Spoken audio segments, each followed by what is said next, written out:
It's Make It Make Sense with a very special guest, Freckles, a off-duty therapist.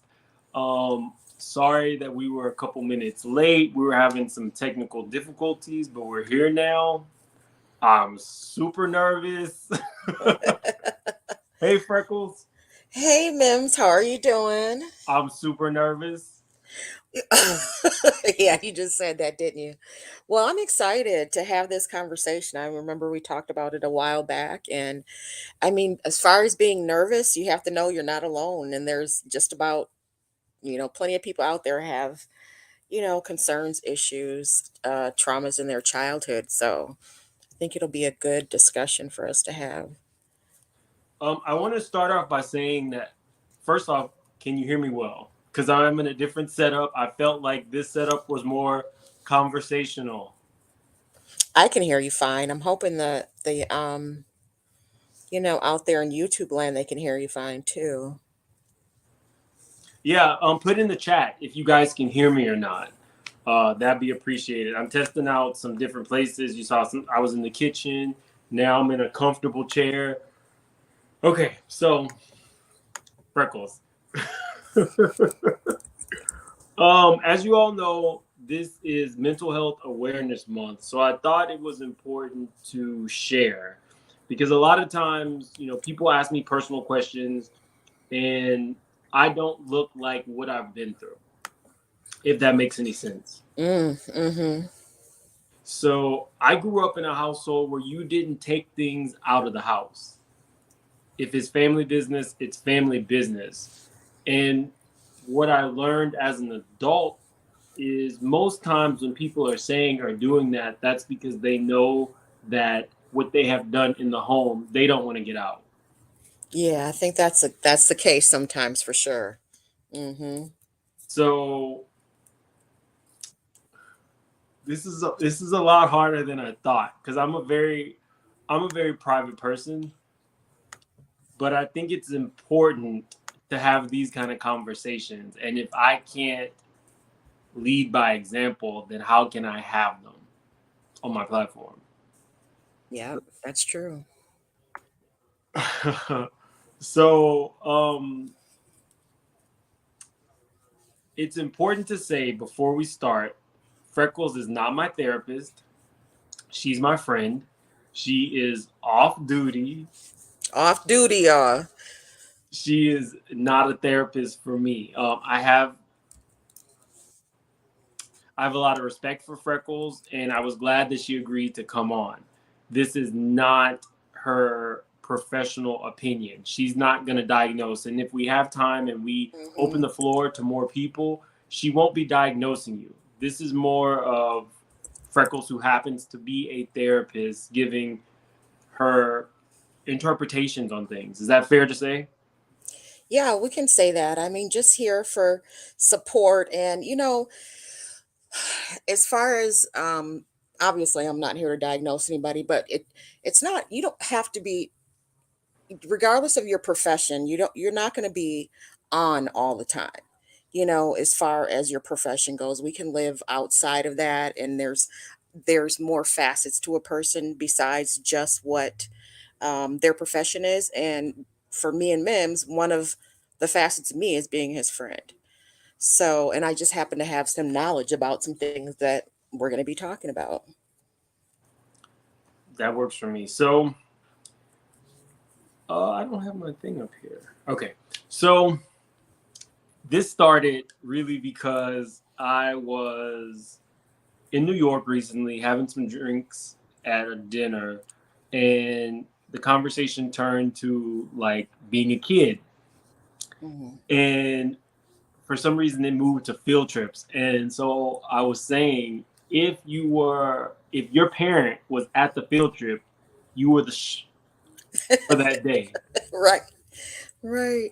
And so, the conversation was, were your parents ever there? And I said, yeah, my mom did show up one time. And it kind of like hit me the wrong way because I was like, I Hmm. completely had forgotten about that. And then it got my wheels to turning, and it started making me think, why is it that when I do actually think about my childhood, it's typically in a very negative connotation? Hmm. Mm-hmm. Um,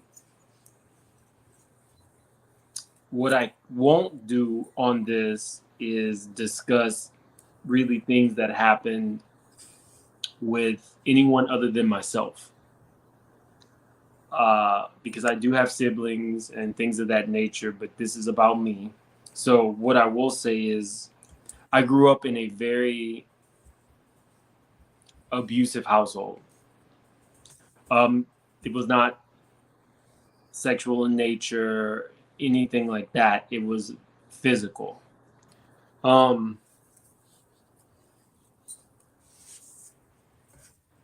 this is a lot harder. Then you thought it would be. This is a lot harder than I thought it would be. So, Freckles doesn't know what the catalyst for this conversation is per se. We talked a while ago about she did a live because Freckles is a YouTuber. She's on sabbatical right now from YouTube, but she did a live where she talked about personality types, and I was a guest on her show, and I explained that in my household I had to be a fixer. I Mm, had to learn to manipulate situations so that people in my home would not be hurt. mm-hmm.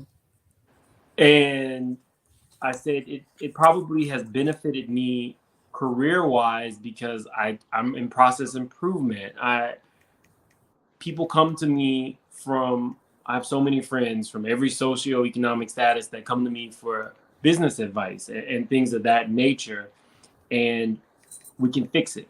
I learned to fix things, but I Mm-hmm. did not learn to actually acknowledge what was done to me. Mm-hmm. Um, so as a child, I had my mom, I had two sisters, and I had my grandmother who was really like my world, super religious. She wouldn't even let me watch Star Trek because one time she saw that they had bathing suits on. Oh wow, that's strict. But That's pretty strict. we watched the Golden Girls together. So you make that make sense. Ye- I'm trying to yeah, no, because yeah. Mm-mm. So she was pretty much my world. For a time, me and my sisters lived with her, Mm-hmm. and while we were with her, it offered a lot of solace because she would intercede whenever things would get extremely physical. And when I say physical, just to qualify the statement, I'm not saying, you got spanked or whipped or even, whipped with the belt. Mm-hmm. I'm talking like closed fists to face.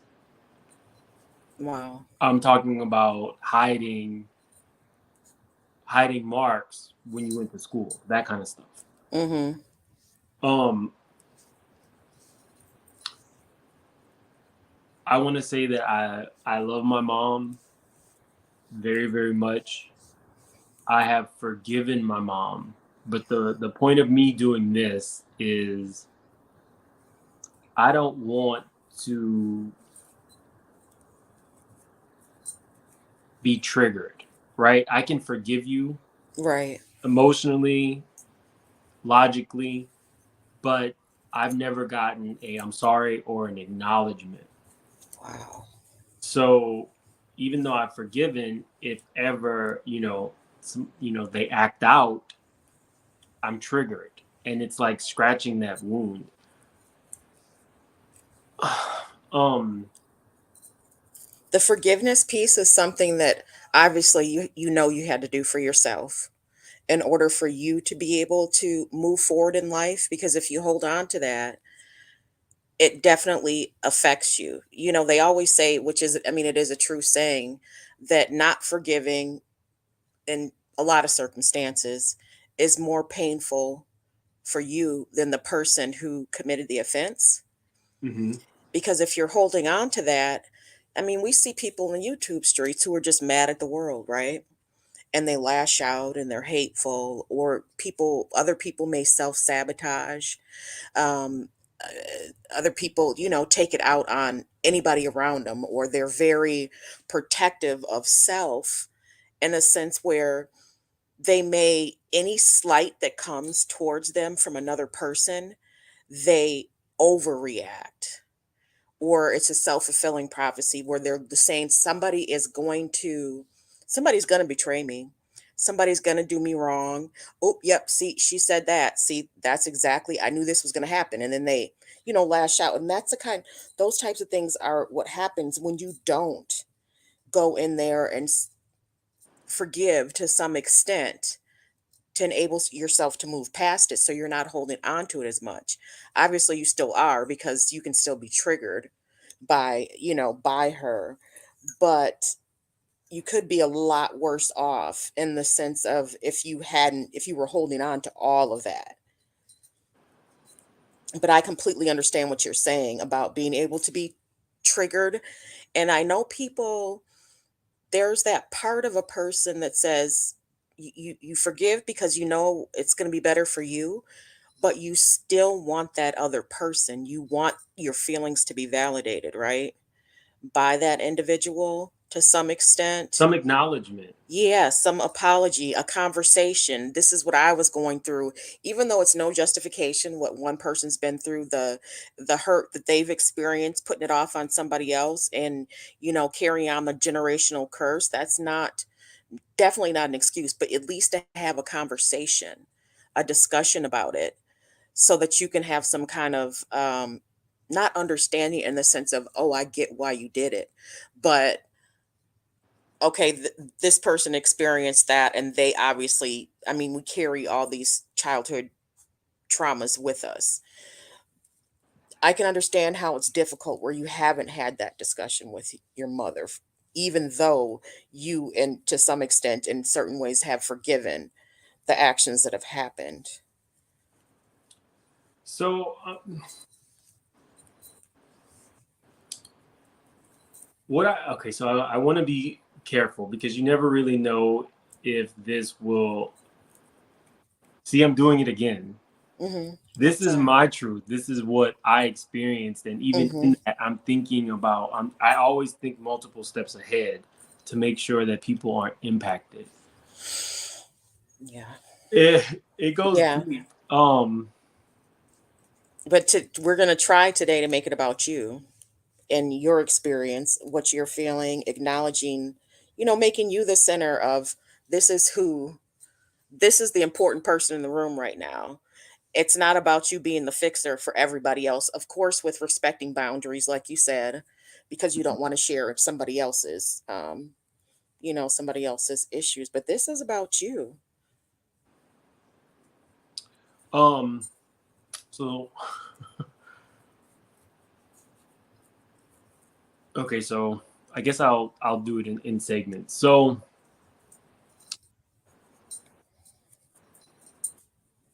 again, I don't look like the things that I've been through, especially the things that I went through as a child. As an adult, we'll do more story times where I tell you about uh, paths in life not to take that I probably should not have taken, or places that I was that I probably should not have been, and things like that. Mm, Um, I want to say some positive things about my mom.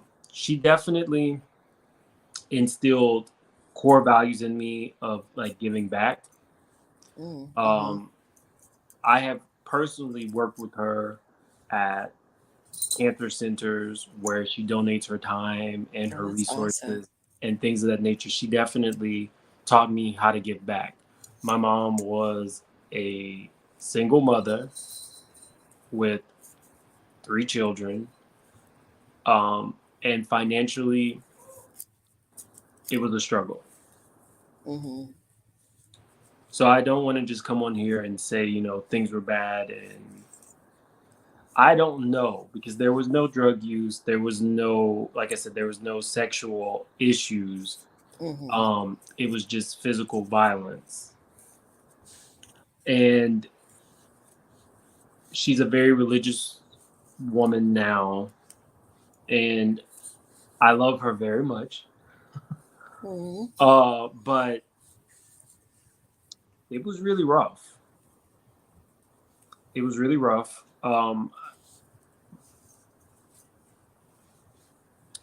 I don't know what would make a mother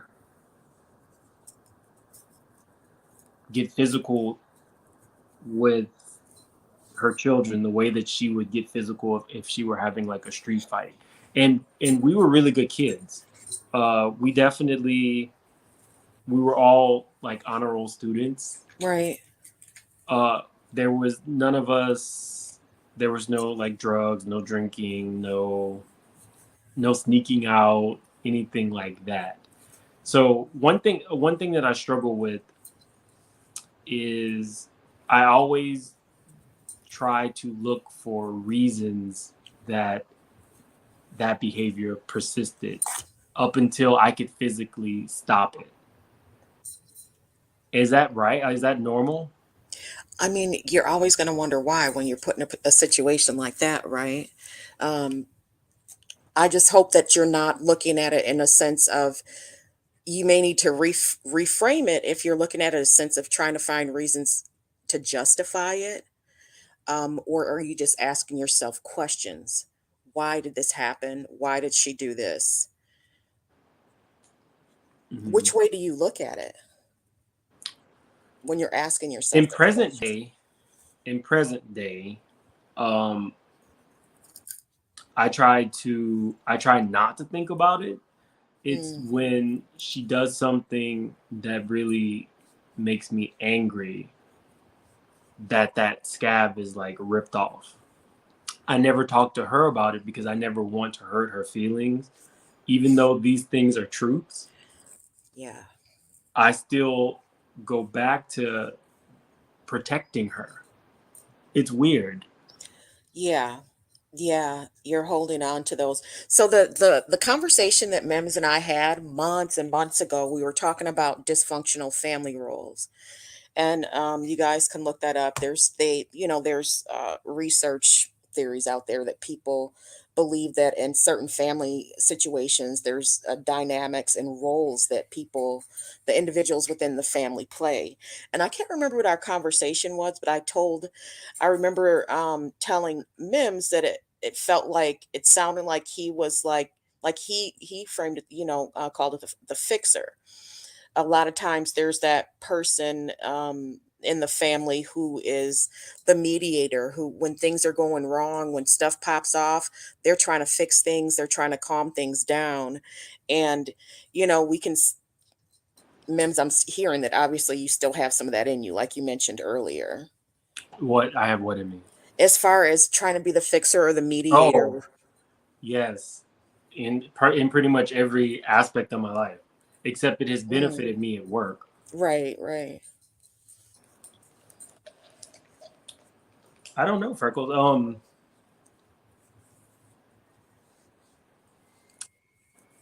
I go back to that kid who loved my mom, of course, unconditionally. Um, Hmm. but it wasn't just a physical thing. My oldest sister and my grandmother were like surrogate mothers to me. Uh, my sister is much older than me. My grandmother, like I said, she would stop the physical violence if it were in her home and things like that. And so she definitely became someone who I sought like refuge in. Right. But even though she was helping with me financially, because my father wasn't, when my mom would get angry with her, she would pull me away from her. There Because would she be knew. allowed to communicate. Hmm. We weren't, and again, my grandmother, it wasn't like she cursed or whatever. My grandmother would be interceding when my mom would be wanting to get physical, and so to do that to a kid in elementary school who, to take them away from those things that were there, that was my refuge. Right, and your protector. hmm Uh, that's one major component because looking at it now, that was actually like warfare against your children. Like Mhm. that's either she didn't think about us at all and she was angry at my grandmother and didn't care about the other parts, or she did, and that was like a really horrible game to play with your children. Ah. It would be equivalent to a mother being mad with the father who is in the child's life and severing that tie whenever she was angry, or let's say the dad started dating somebody else. Mhm. That's what I was just thinking, that yeah, it would that it that would be akin to that type of mhm. inspiration because my grandmother was my world. Like, How do you think it would benefit you to would it even matter how, I mean, how would it benefit you to know that the answer to that question? why? Yeah. I don't think that would benefit me per se. I'm a very Mhm. liberal person. Mhm. Um, in my real life, I'm a really good person to know because if I have your back, I really have your back. Mhm. Um, Super literal. I don't think that would benefit. The why wouldn't benefit me. The acknowledgement would benefit me. The acknowledgement from your mom. The I did this. Yeah, yeah. Somebody asked a question about earlier. I haven't been able to get so much into the chat, you guys. I want to thank you all for being here. I don't know if Freckles will be here, but depending on how many, if we take call-ins, how many call-ins we have, because I got a lot of DMs of people who wanted to be a part of this.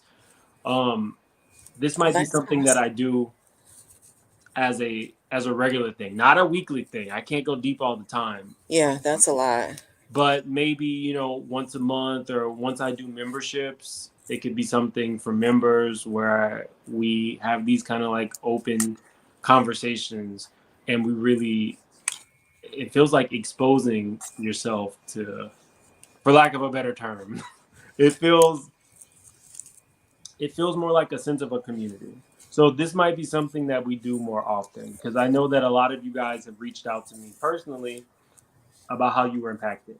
To answer this person's question, they asked if there was abuse in the home. No, there was no abuse from my grandmother. Oh, was there you were they talking about when your mom grew up? Is that what they're saying? Like hurt people hurt Oh, people. okay. Mhm. No, that's there wasn't that either. That Oh. would maybe give me some solace, like Mhm. it's a learned taught behavior. Right. But no, that's not the case. Thoughts? Have you ever tried to have a conversation with your mom about it? Yeah. Or okay, and how did that go? Was No, she, were you no. shut down, or did she get mad? She didn't get mad. She was very, very quiet. There was no real back and forth. And then I heard later on that she was just so distraught. But there was never a hug, a I'm sorry, nothing. Is she an affectionate person, with the physical affection, or She is now. she She was is now? not during my childhood. Have you considered I said asking her? drinking, What did you say? drinking. No, that's what I thought you said. Have you considered asking her if she'd be willing to consider family therapy with you? If you let her know how much it would help you. Well, I'm a big proponent for therapy. I've had therapy. Um, in terms of bringing this back to my childhood, she took me to a therapist. But did she go? Here's the thing, the therapist, and you can actually tell me if this was right for the therapist to do. The therapist evaluated me and said, "I see no reason for you to be here specifically. I do, however, think that maybe your mom could go to therapy, and maybe you guys could do some form of family therapy. And the therapist gave me their phone number and said, if I ever want to discuss anything, there's the number. Now, as an adult, when I think about that, I held back in that in therapy. That's why I'm like, how could it, like, what did you tell her, or what did your mom tell her that she came to that conclusion? I held back. I Yeah, didn't talk about anything physical and things like that. I was even at a protecting. young, even at a very young age. Oh, I grew up. I had to grow up really fast. Mm-hmm. Um, I had a level of awareness even at a young age to Mm-hmm. know that if I say too much, it could be trouble for her. Let me ask you something. Anything that I ask you, obviously, just what you're comfortable sharing, but Mhm. what was going on that your mom decided to take you to therapy or to have you see a therapist? Like, what in her mind, because she had to know to some extent that, the things that were going on in the household have to be traumatizing for you. Or is she under the assumption what happens in this house stays in this house type of thing, and she knew you wouldn't say anything? I think she was well aware that I would not say anything. What happened? Mm, I I don't know. I don't know why she took us, but the thought was, well, there must be something wrong with y'all. Ah, it couldn't be me. It's got to be the kids. There's something wrong with these kids. Somebody's asking about my siblings. I'm choosing not to talk about anybody else just because who knows at this point. I mean, anybody could be watching. So no, I'm not going to discuss anything involving anybody else in my household. But specifically about that therapist, do you think they were right for doing that? Now that I'm looking at it, the way things were phrased to me, they were saying, if you ever want to actually say what's happening to you, call me. Um, Is that?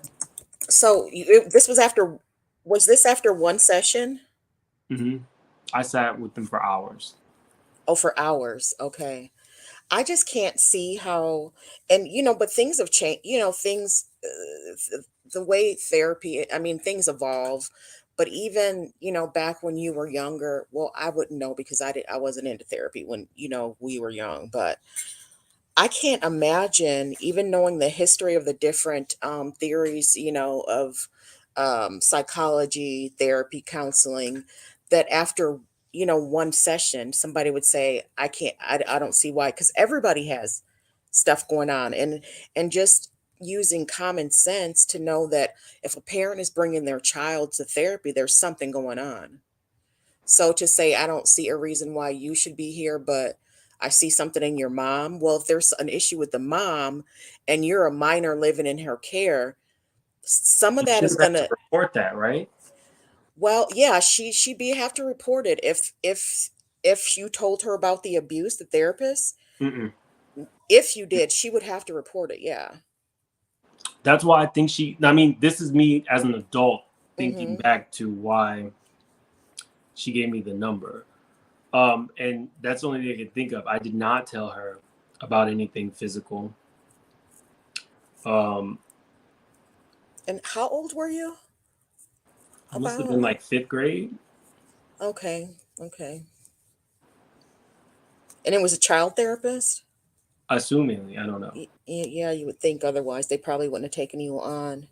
Yeah, I just can't see after one session. I mean, who knows what you guys talked about, how she would come to the conclusion the mom has issues, but the child couldn't be affected by it, if nothing else.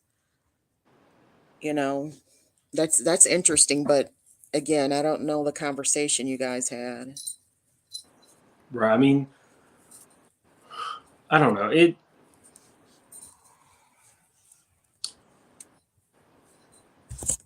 I want to do better with her. I want to like the conversation that I had where I was like excited to remember that my mom had gone on this field trip.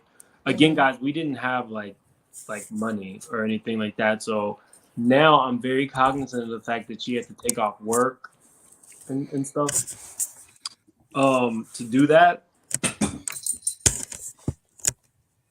life was a struggle. Yeah. As I got older, I don't know. I'm a very, if you know me in my real life, I'm a very direct person. I don't like blowing smoke up people's ass and things like that. And so by the time I reached high school, um, it was very important that I go to a private high school. Important to you or mom? No. Mom. So I Mhm. tested into some of the top private institutions in in my city. Mhm. um, which a lot of times, even if you test into them, the legacies get it. But I was able to go to a school that had to be private. I had to work for that school to pay for part of my tuition, and I think my mom and my grandmother and my sister, paid for the rest. But it was not for me. It was for show. It was Wow. almost like a talking point. And I was that kid in school. I didn't have lunch money. Wow. So that is one of those things where the bigger picture, and mind you guys, I was able to go to a public school. I fought and fought and got my grandmother and everybody to help me, and I was able to go to public school, and I was still an honor roll student, private or public. And that public school that I was zoned to, my sister also went to. So it wasn't like, I'm taking you out of a horrible situation and putting you in. This was for show. I'm not that kind of person. Right. And so like I would need some form of acknowledgement to say, because if the talking points are always, oh, you were in a private school, but if your child doesn't have food, you've missed the mark in my head. Yeah. Yeah. That's so interesting. The importance that people put on different things, the outside, concerned about what the outside sees, what's going on in the house. Yeah, we're not going to talk about that, but we want to put on the appearance of, something else, even though you don't have lunch money. Mhm. And if you were going to a public school, you would have been able to get lunch. There would be no concern about you. Yeah, the lunch Well, lady actually saw that I didn't have lunch money, or that I wasn't eating, and so mm-hmm. she went to one of my teachers and she was like, "If you let me pull him out early, and he serves the other kids, like helps me in the kitchen, Yeah. something like that, then I'll make sure he has lunch." Wow. And so, I really respect her for seeing that in a kid Oh my goodness, yes. and doing it. I wish that as an adult I could do something in return for her, Mm-hmm. but she was killed in a car accident. Oh wow. I think my senior year of high school. But I mean, it's short sighted. I'm not a person who puts on airs or puts on shows, and I think it's in direct response to how I grew up. Because it was so important to your mom. I just Me nor none of my sisters are like that. None of us. My grandmother was not like that. My grandmother never owned a car. Let me tell you about this Wow. thing. She never owned a car, but she helped all of us purchase vehicles. She walked to the grocery store. Um, oh, so I'm from Louisiana, I was guys. gonna say, is she from the South? That sounds like I'm my great aunts. I'm from Louisiana. Uh, she Just thinking about her. This No. lady, she walked to the grocery store till she was 90. Wow. and helped everybody. She, to this day, I still use some of the things she taught me. Never let somebody do for you what you can't do for yourself. Uh-huh. Never, never give anybody your credit. Give them your cash. Keep your credit to yourself. Until the That's some day good she died, information. her credit score Mm-hmm. was over 800. See? But she helped us all. I mean, she gave so freely. And the crazy part was, you would think, okay, this household where we got at our church, every day except Saturday, we went to church. Did you say every day? We went to the morning mass, Catholic. Oh We my went goodness. we went to the morning mass during the summertime. You would think that nobody would want to do that. Kids would want to do that. We were there, happy. We jumped in that. We were so happy to be with my grandmother. Oh wait, I got a couple super chats. Um, did she have her children at a young age? If so, maybe it was resentment. Love you, Mims. You are a bright star. Oh, thank you very much. Mm-hmm. Um, no, I was at a no. My mom had me specifically at a very older age. She's 75 now. She had me at a very old age. Um, and I won't go into in depth about my sisters because again, it's not about them. But, Right. but no, I Rosie Team, I don't honestly know. That's the thing. I don't know what the catalyst for why these things happened. Oh, I got another super chat. Sorry, Freckles. No. Oh, I got. Oh, thank you so much, the Candy Shop. I appreciate it. And I got one more. Oh, so guys, it's a little bit hard because I'm actually shooting from my phone because it's a better camera. Um, but now I have my laptop here, so I'm doing a lot of different work. Um, Evangelist Val, it says, it sounds like mom was insecure and it took it out on the kids. We love you, Mims, and respect you for your courage. Thank you so much. I really do appreciate it, Val. Um, what were you saying, Freckles? I wasn't. Oh, sorry. Was I saying? Yeah, you were talking about being happy going to the mass. You would think Oh, kids wouldn't. yes. I was happy to just be around my grandmother because it was, she actually gave hugs and stuff like that. Um, I want to, when I think of my mom, have those same type of emotions, but I don't know the tools that I need. I have gone to therapy before. I'm a big proponent for therapy, and I really hope that the stigmas associated with it are, in the past, and anybody who feels like they need to talk to somebody can. But I've not, I've been able to forgive. I have not been able to, I know I can't erase, but I want to be able to think about my mom and the first thing think of something great that she did. So you haven't processed it yet so that you can, let it go to where it's not, an overwhelming like negativity when you think about it and go down a rabbit hole thinking about just like you said, the positive, thinking about the field trip, your mom going to be a positive thing. It shouldn't bring up, negative memories. But going back to if whether or not your mom or you've considered talking to her or asking her about going to family therapy, because all these years later you see that it's obviously bothering you, even though you've let go of some of it, processed some of it, because you have that forgiveness piece, but you still have the questioning why. And it's not been acknowledged, there hasn't been an apology. And I would you don't what you don't want to happen is to keep it to yourself, trying not to hurt your mom's feelings, and then next thing you know, you've never really gone out there and can we sit down and go to family therapy together?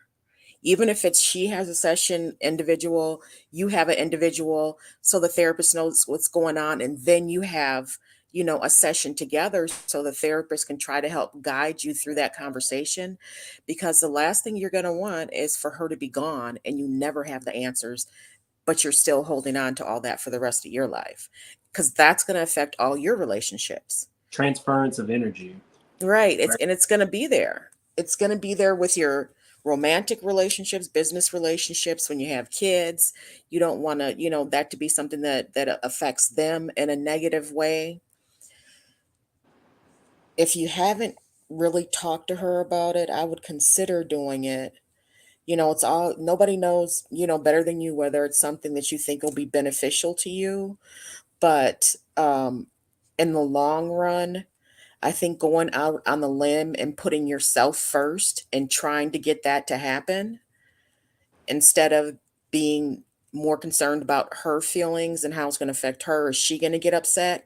Mhm. On this, you have to really consider putting yourself first, because the last thing you want is to have unresolved issues with somebody who's no longer there for you to even have the opportunity to try to resolve or process it, work through it.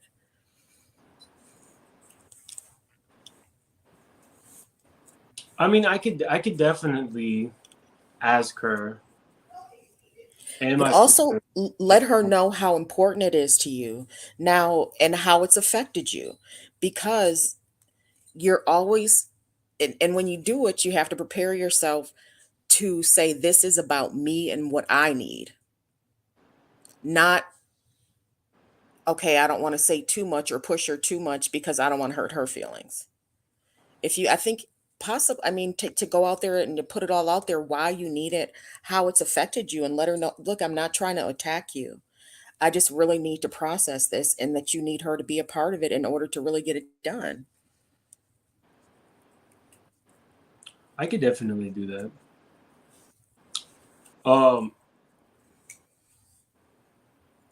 will she be willing? I don't know. You have no control over that. All you can do is try and put it out there and be open with her about it. Put aside the fear or the concern.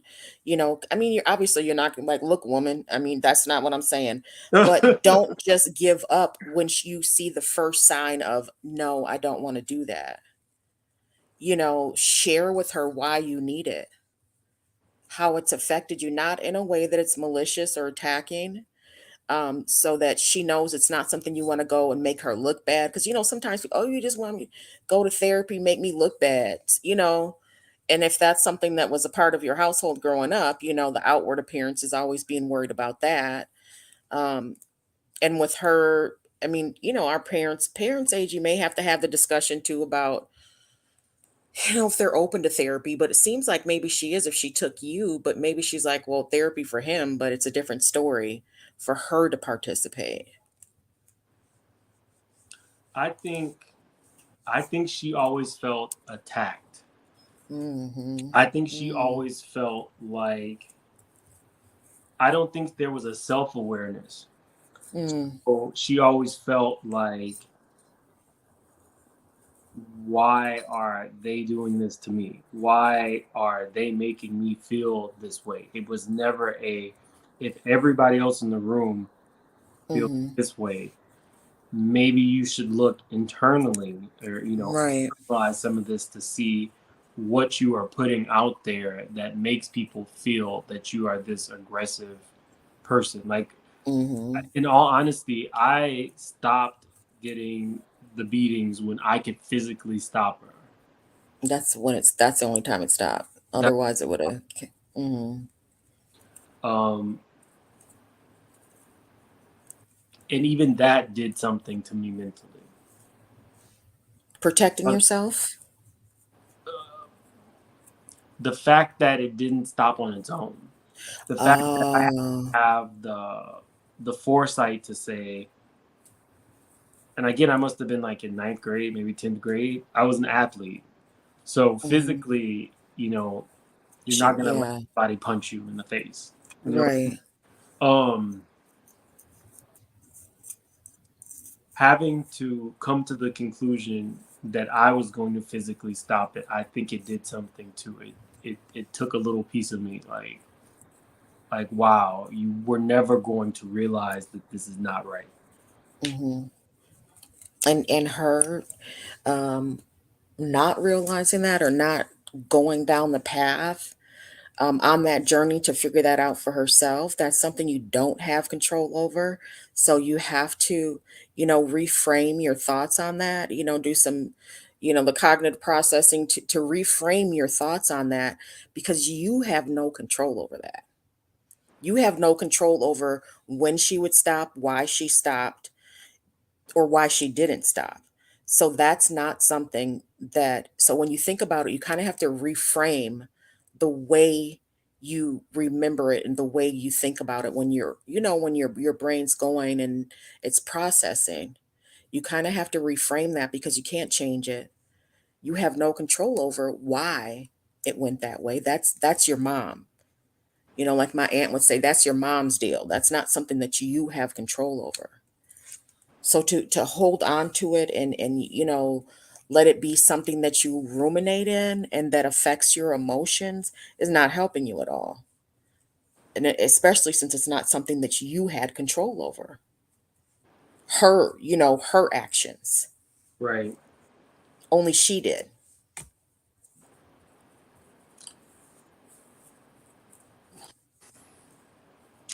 I think some good takeaways are I could definitely talk to my sisters and my mom, and I could see if maybe if I covered it, if maybe we could go all go to a family therapist, because I think that it's important not just for me but for everybody involved and the surviving members of my family to get some acknowledgement, not a gang up but definitely something, because we all love my mom, Right. and she's had some health issues recently, and we're always going to be there for her. I would suggest, and the way you and your family, you and your sister just decide to handle it, is to start small. Start with you and her, not you, her, because it would feel like potentially she's being ganged up on if you started out with all three of you going. Hmm. You know what I mean? You want to start small because you don't want to scare her away. Just like you see all those, when you see if you ever watched Intervention on A&E, a lot of times those people who are in the room and they're surrounded by people they love and they're all telling that person at the same time. I understand that the shock value of it, to hopefully get the person to say, "Hey, these are all people who love and care about you, telling you we see this in you and you have to fix it before you kill yourself or drive all of us away from you because we can't handle it." That from what you've said about your mom, to consider, starting with just you and her, and then bringing in, once you've started, you've worked with the therapist, and again, it could be you have a session with the therapist, if your mom agrees to it, to let her know your concerns, then mom has her session to let, so, and hopefully she would open up to the therapist so that the therapist or the counselor can help guide the conversation to where both of your needs are being met in the process of the therapy, without mom feeling attacked and without you feeling the need to hold back to protect her. That's a good takeaway. I could definitely try, because again, I love my mom, Mhm. definitely love my mom, but it's just even when she scratches the surface and reopens the wound, I'm still concerned about how she feels, so I just don't. Well, that's natural to it's natural. It's absolutely natural to be concerned about the feelings of the person, the people you love that are closest to you. But again, you have to reframe your thoughts on that and think about, I'm not here to hurt her, but I need to heal.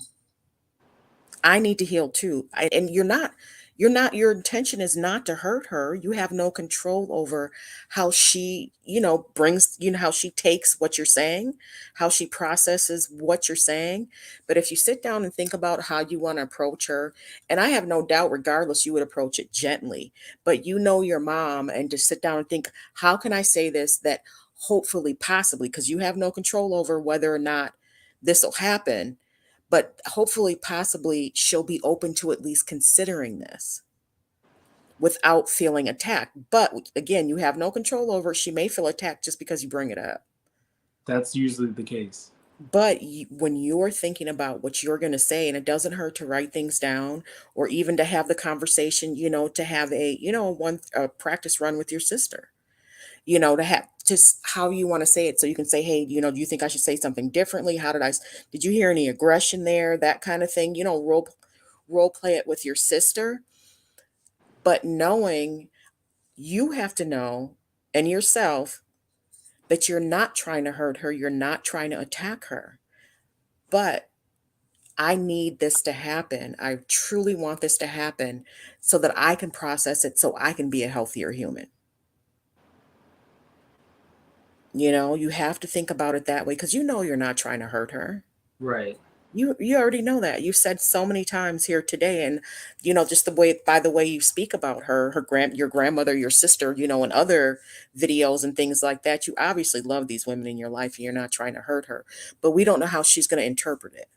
Is she going to receive the message you're sending, or is she going to reframe what you're saying because she's on defense just because the topic has come up at all? But you yourself have to frame it in a way where you don't have to be aggressive to be assertive and trying to get this conversation to happen or trying to get her to agree to at least consider, doing this, starting this process with you. I could definitely, I could definitely do that. Thank you, Amused, for the super chat. I really appreciate it.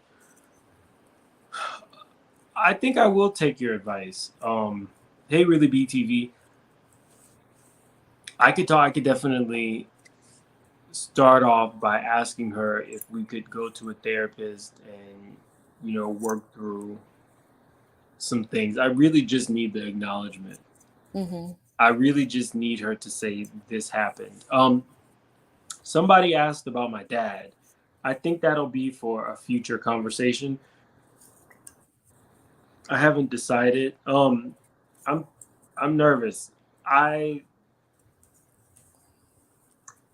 I might open up the phone lines for the next like maybe 10 minutes, maybe 15 minutes, but it's not to ask additional questions about what I just discussed. It would be more opening the lines if you have something you want to discuss, or if you want to talk about if we should continue these talks between me and my subscribers. Is that fair? I know Oh, people have a lot yeah. of questions, but um, You share what this you're was a comfortable lot. sharing in this situation, obviously, just like anybody else would. This That's, is a lot for me. yeah, it would be a lot for anybody. And from the time I'm able to glance at the chat, I think everybody understands that. Yeah, I feel comfortable dropping the link, but I'm not gonna go in depth. If you want to talk about maybe one of your Share, situations, yeah. Mm-hmm. or if you want to discuss if we should do this, because I don't mind taking the time out. I did a video about Tracy Braxton where a lot of people shared their personal, issues with cancer and experiences with cancer, and that really like touched me. And then even last night I did a video about Kevin Samuels, but it wasn't about him passing, more or less people's reasoning. I like to talk to people. So I'm going to drop the link, but I'm not going to answer any more questions than what I discussed. Maybe at a later date or a subscriber only live or something like that. We could get in more depth, but if you want to share your story or talk, I'm going to drop the link for that. Okay, Mims, I'm going to drop down. My cat and dog are fighting. Thank you Oh, so they much fight? for having me, though. Thank you so much. You guys don't see this, that Freckles' original picture was her dog. Now, maybe her dog and her cat are fighting because she favors one over the other. No, it's all right. Well, I love them equally. Thanks so much for having me, though. I'm gonna drop down. All right. Thank you, Freckles. And Freckles does have a channel. She's on sabbatical. But if you want to subscribe to her, do you want to give that out, Freckles? It's up to you. Yeah, I mean, I think Miss Val dropped the link earlier, so that's fine. It, oh, she dropped it again. Oh, okay. Thank you, Miss Val. Thank you I so don't much know. for being up here, Freckles. Maybe we can corral her if we do this again to come up. I don't know. I haven't had the YouTube desire, but I appreciate. Hey, Candy Shop. I appreciate. Hey, Veggie Lock. I appreciate you having me here today, though. Thank you so And much for coming up. all right, you take care, Mims. Bye. Hey, Autumn's mom. What's up? Hi, Mims. How you doing? I'm good. And yourself? I'm good. Thank you for sharing your story. I told you before, I feel like kindred spirits with you. And now, after you telling your story, I'm literally sitting here, had tears coming down my eyes and goosebumps all at the same time. Our stories are similar. They're different, but similar in so many aspects. First, I want to tell you when you went to the therapy, Mm-hmm. and the therapist told you after you coming that they didn't want to speak to you any longer, they wanted to speak to your mom. That is not abnormal. Now, let me back up before I continue and just let you know I'm not speaking from my behind. My minor is also in childhood education and early childhood psychology. Okay. Mm-hmm. So, but also on a personal level, this is where I'm relating to you. Um, I had a situation where in my childhood, whatever happened, and that'll come out during the time we're speaking. But something when me and my husband were about to go through a divorce, I decided to take my daughter to therapy. And when I took my daughter to therapy, my first session or her first session turned into my first session, okay? Mm-hmm. Because the therapist told me that there was nothing wrong with my daughter. She was fine, but she needed to talk to me. And she wanted to talk to me about my anxieties and what really prompted me to bring her, which then started me on my journey to heal myself. So that's not abnormal because sometimes the issue is not with the child, it is with the parent. In Did that you case, go? it was. Did I'm you sorry. did you heed the therapist's advice and decide to seek therapy yourself after that? Absolutely. Absolutely. I went every week. I went twice a week for years. And I still go, when I need to go. So that was the beginning of my own healing journey. So that's when I heard when it was like, oh, it was odd for the therapist to say that she didn't no longer need to speak to you. I'm like, no, I've been there where the child never didn't need to be spoken to. It then turned into a parent issue, which then helped me. Now, also, um, I would advise you that yes, it is a good idea if your mother is open to going to therapy. Definitely, that is something that you should seek and try to do. But I want you to be lower your expectations because what if she's not open to it, right? You still have to be able to walk away and still be okay. So there's other things that you can do. What I had to do because at that time my mother was not willing to then go to therapy with me. So I then had to write a letter. Okay. And then I had to pour all my thoughts and feelings and conversation, anything that I would have said to her face, I had to just write in the letter. It wasn't a letter that I mailed to her. It was literally a letter I wrote. And then I pretty much had a burning ceremony and let it go and just let it into the atmosphere to release myself from everything that had transpired. Did that help So, you? oh, absolutely. Now, the other thing that helped me was I did have the conversation with my mother. And my mother ended up eventually, she went to therapy, but it's funny because she went to therapy on her own. She had not gone to therapy with me or her children. And when I hear her tell the story about what she's getting out of therapy, it's helping her, but it's not actually helping her resolve her issues that she caused. Okay. So I'm happy and I'm proud. See, I'm like you. I'm very protective of her. I get it. I try to understand where she came from, how it happened, this, that, and the third. My issue and your issues are different. There wasn't any physical abuse in the home. For me, long story short, what happened, me and my mother were best friends. We had the best relationship up until I was 9 years old. I was always the responsible one and the one that she could count on. So her mother had a health issue. I was very close with my father's mother, and I was away during summer vacation with my father's mother, living my best life. And she picked me out of everybody, and I was the younger of most. I was only 9 to come and stay with her mother. She had had a massive heart attack. And they needed someone to watch her until they can get whoever to come in to watch her. So they chose me to At, nine- come. at the age of Huh? 9? At the age of 9, correct. So they chose me to come stay with her. And I remember saying to her as clear as day, well, what if something happens? And she's like, oh, she'll be fine. You'll be fine. Everything will be fine. Well, everything wasn't fine. And one day after I'm there, my grandmother ended up having a massive heart attack in front of my eyes, okay, and died. And so that fractured our relationship. My mother no longer knew how to talk to me. I also, in hindsight, now realize she That took had. your childhood. That took your Correct. Had a mini mental breakdown, and then she might have been feeling guilt, but then she also was feeling resentment. Like you should have been. In my mind, I all these years I was thinking until I went to therapy. She was thinking you should have been able to do more. You should have been able to, save my mother. So everything changed, right?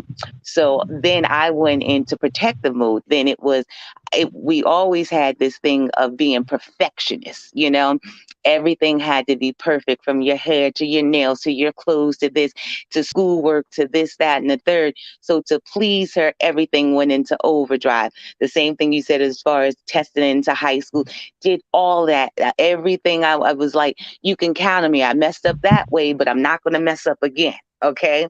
So I became a people pleaser. My whole life, it was just, let me please you. Money for us was not an object. For her, money for my mother, it was more of like a status thing. And then I literally turned against that, and I would pretty much give my money away. I would just give anything to anybody just to put a smile on their face. Oh, well, you don't have it, don't worry, you can come with me, I'll take care of you, whatever. To this day, I'm like that. It means nothing to me. If I have it, you have it. I got your back.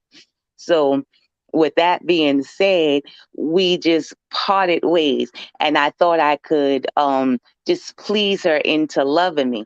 I didn't realize later on my mother is a narcissist. You know what I mean? And when you're dealing with narcissistic personalities, it's a horse of a whole different color. And I know now that there's really nothing that I can do to will her into receiving me the way that I want to be received in her eyes. the way you deserve to be received. I Correct. want And what I have you to deserve. be okay with that because then what I did, like I said, I had conversations with her to find out. And I realized in her eyes when her father and stuff, she had to be perfect. If she came downstairs and her hair was out of place, he'd be like, oh, go on upstairs. And then she'd miss going out with her father that day. So she learned to be who she was, how she was, and then pass that on to us. So what I tried, the only thing I can do is I can't rewrite history. I can't change anything. What I can do is do better going forward. So now with me and my child, I do the opposite.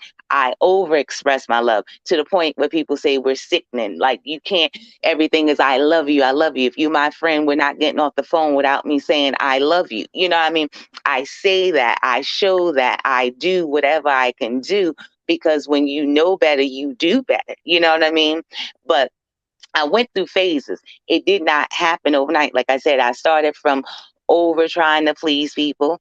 Then when I realized that wasn't working, then I became angry and mean and spiteful. And then it was like, F the world, don't ask me for nothing. You know what I mean? And then I realized I don't like being that person. That's not genuinely who I am. So I have to find a balance. And right now, at this point in my life, I very, very, very particular on what I put my energy into, who I have around me, what and the relationship exchanges, but that's all a product of how and I was brought up. So it's not a lost cause, but just know that you have okay, you have the game plan. Ask her about the therapy. But even if she's not willing to, it's not over. You still can heal and come from it. But it'll just be a personal thing. Then you just get the answers. Try to ask her questions to I try have to I have understand. therapy. Right. I have And it. then, The last thing okay. for is just an acknowledgement, so that Okay. when things do happen between us, it's not like ripping a band-aid off a wound. I have forgiven her. I love her. Hmm. Um, Hmm. but I've forgiven my father. But there's something internally that logically I can't fix. But hold on, really quick, Autumn's mom. Hmm. Cha, you didn't ask anything inappropriate. Just FYI. I don't know what you asked, but you're fine. Nothing was inappropriate. Chef Cece, how's it going? Hi, how are you? I know this is your first time on the channel. Usually we're quite messy, but today we're a little deeper. Yes. Yes, this is my first time calling in. I know I said I would before, but I never did.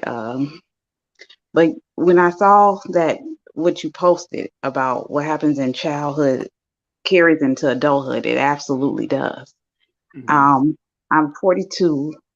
At the age of 4, from 4 to 14, I was sexually molested by my stepfather. My mother fully well knew.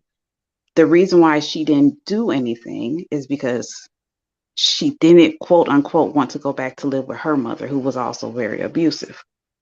So when I finally told my truth, um, I told it to a friend. My friend told her mother. Well, before she told her mother, who is now deceased, she called the police in the town we lived in Illinois, and the police came. They got him. And as I'm sitting in the police station as a 14-year-old child, I'm fully expecting my mother to come, save me, come do something. As soon as she got to the police station, um, they told her what happened. She kind of dismissed it. Like she didn't care. And they was like, well, ma'am, they were very shocked. They were like, ma'am, she can't go back to live with you and your husband. We're not releasing her to you. So what are you going to do? She said, "Oh, she can stay here. I'm gonna keep my husband." And the police were fully shocked. Then my grandmother came and she took custody. And she never really made things better, but at least I was away from him. So when you say that you wanted that acknowledgement, I for years I wanted that from her because we actually went to court. He actually pled guilty. She Oh, actually God. filed bankruptcy to make sure that he had a lawyer. He's still to this day a registered sex offender at her address. So she didn't have the um the grandparents' rights that other grandparents had. My kids could never spend the night over her house. They could never be over her house. You could come over here and I could watch you like a mother hen, but they weren't going there. And Even big of you, Chef CC, to allow her to have a relationship with your kids. That means that you have progressed further than her in, I'm sure you're at least half her age. That's very big that you even allow her to have a relationship with your kids. thank you. Uh, it took her a long time to take accountability for it. And it wasn't like it was a secret because, as I said, I did. We went to court. He pled guilty. I don't know if he pled guilty just because he wanted to take a plea deal, but I could tell you right now, no man could stand in my face to tell me, yes, I did that to your kid, and I still lay with him. So when you say that you wanted the accountability, I wanted that from her. So as of an hour ago, she's on my Facebook page, ranting and raving and letting everyone know, oh, she's such a good mother. In other words, I'm better than you. I know. I made that pact with God that I was going to be better than you. Now, my daughter is 23, going on 24 in grad school. She goes to school for psychology. She wants to work with adults with mental health issues because I have PTSD. And my youngest child, who on my profile picture, I don't know if it's showing, that's her cap and gown because she will be graduating on the 24th from high school and going on to college. I That's did. that's amazing. You Mm. first off, I am so sorry that happened to either one of you. But one takeaway that I heard was you both decided not to be the same type of mother that you had. Absolutely. Yeah. That's beautiful. That's that's what it's about. I'm absolutely sure that my sister is the same way. Um, it sounds like you both are super mom because you knew what it meant not to have a great maternal presence in your life. Is that fair to say? Yes. For me, definitely. And just what I tell you, my life is darn near like a movie.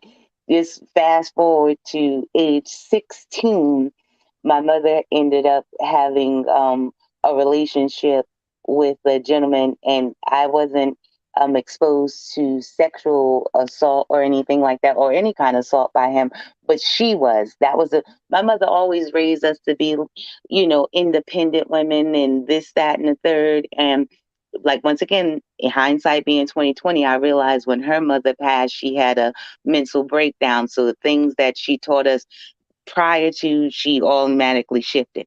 With that being said, she got involved with someone. He ended up physically abusing her, and we used to it was weird to me. I had never experienced that before, but it happened before our eyes. And I remember this one day coming home from school and being tired that she kept allowing him, in my mind, to physically abuse her. And this time I wasn't going to say nothing or do nothing, and I was just going to go outside. And I literally was ironing my clothes going out, and when my friend came to pick me up, they was like, "You're not going to help your mother?" I was like, "No, let's go." I just kept saying, let's go. But on the way out the door, I had a younger brother that was only 3 at the time. This man pushed my brother, and my brother went flying into the wall. Well, honey, I lost it. And I was only 16 years old at the time. And when I tell you, I think all the rage and anger and hatred I had built up in me over all them years, I took it out on him, and he literally was about 6'3", 280 pounds from South Africa. And when I tell you I beat him within an inch of his life, by the time they finished, security had to come because we had security in my building. They had to come up and try to keep him from jumping over our balcony because he was the um, threatening to commit, the off himself, and they had to bring him back in. So out or whatever, and then all of a sudden, 2 days later, some detectives came to our house and said they wanted to take us downtown, for questions. So me and my mother go, and we in the police car, and we're going down, and we're telling the story, whatever. And we go downtown. Don't you know? We get down to the precinct. This man is in a holding cell with a neck brace on, gauze in his mouth, looking like he had fought Mike Tyson. Okay, so they questioned us, and I admitted to everything. Didn't know there was nothing wrong with it. Next thing you know, me and my mother arrested. Okay, handcuffed to to the thing, and they wasn't letting us go. The first thing in my mouth is, I'm telling my father, like, you got to get me out of here. Like, that was like never even entered my mind. And now all of a sudden, me and my mother, this considered quote unquote co-defendants, we're locked up. It ended up turning into 3 days because for some reason her fingerprints wasn't coming back, and they couldn't let us go see the judge until her fingerprints came back. thankfully, at the time, I'm not gonna lie, my cousin was the DA, and all charges, everything was dropped. But we did have to go to court in order for the judge to drop everything and my record and everything be expunged. But don't you know that day we went to court? By the time we got to court, after court, my mother ends up saying to me that her and this man were going to go to lunch. Did I want to come? Right then, that day was the day that I'm like, I don't. African man? Yes, yes, yes, yes. The one that I ended up getting arrested for everything. She decided to stay with him and still be involved with him after all that. At that point, I lost any and every ounce of respect I had for her, and I was done. Absolutely done. So yes, the things that we go through because I could have lost everything. I wouldn't have been able to hold the position I have now. I wouldn't have been able to be bonded and get my government clearance and everything else had that stuck on my record. But you know what? God is good and He had an ultimate plan for me. I'm protecting you. And at the end of the day, you still stood by that man. Yeah, I know how that feels. Mm-hmm. That's crazy. That's absolutely crazy. Were so Yeah. were you still having to stay with her at that point? Like were I you still in did. the household? I did for it was weird because I think I told you before I used to live in the Bronx and then we moved to Queens when I was 6. So all my family lived in the Bronx. So at this time, I'm in high school in Queens. So I ended up then, my aunt was like, come stay with me. So I went to go stay with my aunt that lived in the Bronx. But if anybody knows the distance, I had to leave her house at 4:30 in the morning every day, take 3 trains and 2 buses just to get to high school. And I still remained an honor roll student and kept an after school job. Commendable. That's this is a lot. Yep, Do you feel yep. do you feel now that you are well into adulthood that those past traumas that you didn't let those past traumas adversely affect who you became? Now, like I said, I did go through my angry stage and I wasn't a nice person. Vengeance is mine. Like then it was, I'll lay wait for you in a bush. I'm going to get you back. Hurt people, hurt people. That's why I can understand that. And I understand when people, enough is enough. You can't take no more. I get all of that. But once again, that's not the true core of my essence. But then it also brings me back to what you were saying. I had my grandmother. Oh my gosh, she was an angel that lived here amongst us on this earth. And I always had her love and support and kindness. And she used to always tell me just simple words, there's a ram in the bush for you. This too shall pass. Those are things I hold dear to. So I always knew this would not last forever and I would be okay. So when people say different things like, if you have money, you'll be okay. Money, I had that. It was the love I was looking for. Yeah. Wow. Chef CC, same question. Do you feel like as an adult you were able to overcome those traumas? As an adult, I've actually been going to counseling off and on since I was 14. I just completed a session a few months ago, but I had got back into it because I was grieving the loss of a friend. So I had got back into it, but I was able to overcome it because um, it helped strengthen me mentally, the counseling, and also I don't have low self-esteem. I'm not your stereotypical. They say that a lot of women like me would either end up on drugs, alcohol, or repeat the same pattern. None of that has happened to me. I beat the statistics, and I was able to raise 2 healthy girls and break that generational curse. Who are flourishing? If you don't want to answer this question, you don't have to. Does your oldest daughter know about some of the things you went through as a child? Yes, I had her when I was 18, so we kind of came up Grew up together. together. She know everything, and my youngest, she knows too. They're not that crazy about their grandmother, but they're not going to be rude and ignorant either.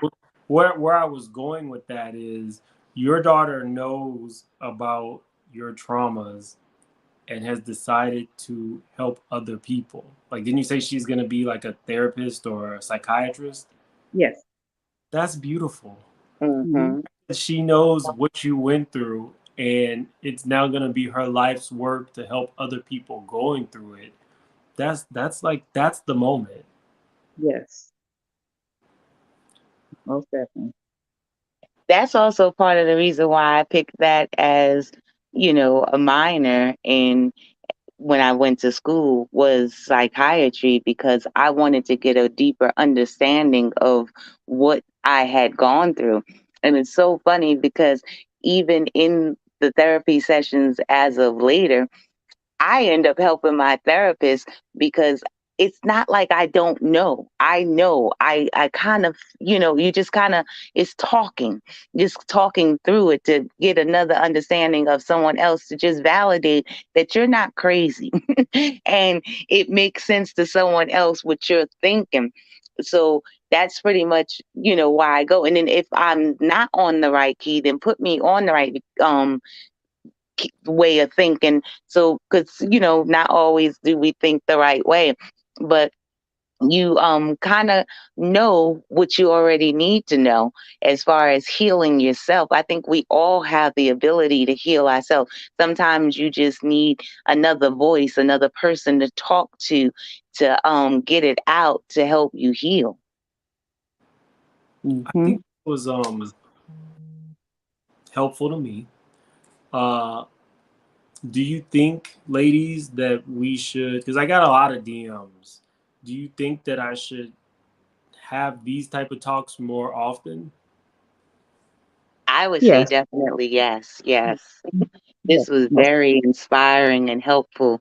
And I think that there's a lot of other people. We're not a monolith. Like this, if we have these stories, even if it's not the same exact thing that someone else is going through, they can take something from it and know you too can be okay. You too can survive this. You too can help someone else along your journey because nothing happens by accident. And I'm a firm believer what doesn't kill us makes us stronger.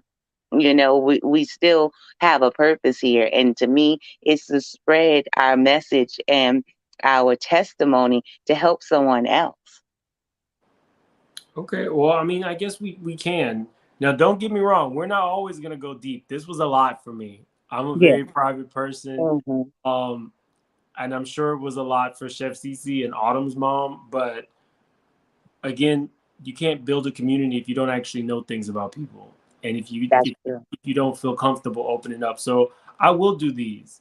Um, it won't be every month, but we can definitely, you can DM me and let me know that you have a story you want to talk about or tell or something from your past or childhood.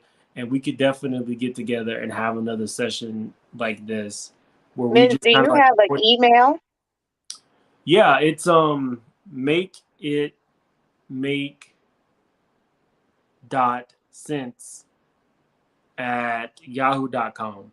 Can you put that in like your description box on your page somewhere? It Because is. not It's on my every channel. it is okay. On my YouTube channel in the about section. It'll be Okay. Okay, because I know I'm not on Instagram or whatever, but I'm going to send you an email and I'm gonna send you my phone number and stuff. oh no. And yeah, I'd like to Don't okay, so for anybody, I have had people do that before. Let me tell you. Um Now I am a trustworthy person, but everybody is not. And right. there's so many things that people can get with your phone number. So I would not advise that. If you want to reach out to me or you want to reach out to anybody before you actually know them on the internet, um, Instagram Messenger is a great way to do it. Just Okay. because you never know. Now, Okay. you know what I mean? trust me. Somebody asked me about some I was gonna be sharing, and they were like, "Well, can we hear about like your profession or this and that?" You guys know, no, I can't share too much because people are crazy, Mm-hmm. and I've already had somebody take a picture of my house and send it to me. That's Wow. crazy. Yeah, that was recently. Somebody else got my mom's address. Um, Wow, that must have been about 10 years ago today, and described the address and what cars were outside and stuff like that. People are crazy. Yeah. So we can build a community, but let's talk through Instagram Messenger first. Okay, no, but that's fine. Well, I but didn't even know we're that that was possible. And see, I'm glad you told me because I'm one of the people. I'm old school. My phone number's been the same for 20 years. So I'm Mhm. I'm glad you told me that. People. But yeah, I had no idea that you can, But like I said, I thought I could trust you. But okay. I mean, I am a really trustworthy person. I'm just saying, as a good rule of thumb, I don't, just because, you know, life is crazy and I don't look like the things I've been through. No, trust me. That's what we're discovering now. I say everybody, I tell people, I'm an onion. There's layers to this. You start peeling it back, you start peeling it back. And we all have our initial face. And I'm also a chameleon. I could fit into any circumstance. If I need to get hood, I can get hood. If I need to be corporate, I'm corporate. Depending on what space I am in, I'm going to fit in, and no one's going to think that I would belong in another space, depending on what space I'm in. But there's nothing wrong with that. It's just we made up of different parts. Right. Yeah, I mean, yeah, I think we will do this. One thing was the Tracy Braxton video where so many people shared their cancer stories, but the another thing was the lady Angela, where Bolo and Don Juan sent her that message. More people started opening up after that as well, and I really do feel like we're building a community here. Everybody in this chat has been really respectful. Ladies, they sent you guys a lot of love. Yes, Oh, I thank you. really I appreciate it. can't see the chat as I'm on the phone with you. I don't know how to do that yet, but I will go back when this is over and rewatch it, and then I read all the comments. You got a lot of support, both of you. And I'm pretty sure there's a lot more people who maybe just aren't ready to talk. But if we go through this and do more lives like this, I say feel free to come up and share your testimony. You don't have to show your face. Sometimes I wish I hadn't shown my face, but we're here now. I appreciate both of you. We're gonna go ahead and wrap this up. Um, my Instagram is Make It Make Sense Now. If you want, or you have a story that you want to share and you want to kind of like talk to me about it before, you're welcome to do so. And we can plan another one of these lives where you have these people who don't know you, but they support you. And that helps. I know Angela was very touched at the amount of support that she got when we did that live. So, but we're going back to Messi. So I'm gonna do my Candy in the Gang. I'm gonna start doing that Monday mornings, typically around 9:30 Central. Not Candy in the Gang, Real Housewives of Atlanta, and Okay. I'm gonna be doing. I'm gonna do a review of Kevin Samuels. I'm gonna do kind of like some live reaction to some of his videos, and start doing kind of like a deep dive because the response that he got, I was not expecting that from Mm-hmm. Twitter, from people. I think somebody said they would piss and dance on his grave. Mm-hmm. Crazy.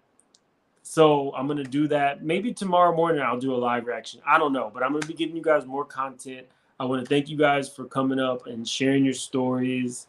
Again, so sorry that you went through that, but it does sound like both of you have turned into great mothers. Well, the Thank same you. to you. Sorry you went through what you went through, but guess what? You're still here. You're still a survivor, and you're helping us every day. So Yes, thank you. All thank right, you. bye guys. Bye bye. Bye.